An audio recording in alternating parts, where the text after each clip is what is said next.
দেশ কিভাবে চলবে তা ঠিক করতেই গণভোট। যারাই ক্ষমতায় যাবেন তাদের সীমা বেঁধে দেবেন নাগরিকরা।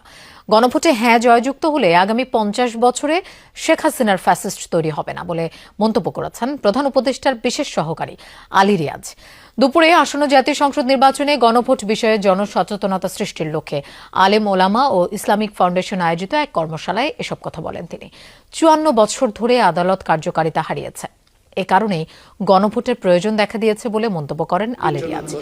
আরও বলেন, প্রধানমন্ত্রী চাইলেই তার ইচ্ছেমতো নির্বাচন কমিশন গঠন করবে, এমনটা যাতে না হয় সেজন্যই গণভোট। লোকটা সৎ কিনা, মানুষটা আমাদের সাথে ছিল কিনা, আগামীতে সকলে মিলে ঠিক করি দেশটা কিভাবে চলবে, কে চালাবে সেটা, ওইটার জন্য জাতীয় সংসদ। আমরা ৫ বছরের জন্য কাউকে ঠিক করে দেব, কিছু স্বাভাবিক থাকলে ৫ বছর পরে আবার নির্বাচন হবে সংসদে, কিন্তু প্রতি ৫ বছরে গণভোট হবে না।